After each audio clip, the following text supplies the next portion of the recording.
Ton portail ne s'ouvre pas, tu appuies sur la télécommande, ça ne s'ouvre pas. Première chose à faire, tu vas voir ton disjoncteur au tableau électrique, voir s'il n'est pas coupé, est-ce qu'il y a toujours de l'électricité au portail. Première chose à faire. Ensuite, tu es censé avoir une clé de déverrouillage de ton moteur, côté intérieur de la maison, où tu tournes cette clé spécifique et tu ouvres ton portail à la main. Ce qui te permet de pouvoir sortir ton véhicule, sortir de chez toi tout simplement. Si tu es à l'extérieur de chez toi, c'est-à-dire que tu ne peux pas rentrer, il y a deux solutions. Ou bien tu as un portillon. Tu rentres par le portillon avec ta clé, tu rentres à l'intérieur et tu déverrouilles ton portail. Si tu n'as pas de portillon, il faut avoir prévu une batterie de secours. C'est indispensable, sinon tu es bloqué. Donc batterie de secours, ou bien en option, il existe aussi des déverrouillages extérieurs.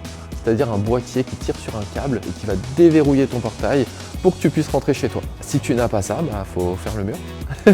Une cliente qui vivait seule, bloquée, parce qu'elle ne se souvenait plus comment se sert du déverrouillage, malheureusement.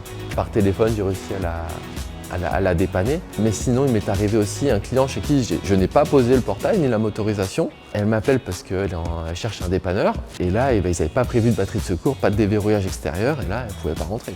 Il faut passer par-dessus le portail et puis démonter le bras. Tu démontes le bras de ton moteur pour pouvoir ouvrir et dépanner tout de suite, pour gérer l'urgence, on va dire. Ensuite, tu fais un devis pour rajouter une batterie ou un déverrouillage pour trouver la solution, quoi. C'est justement l'avantage d'aller chez un professionnel, c'est qu'il va prévoir ces petites options indispensables.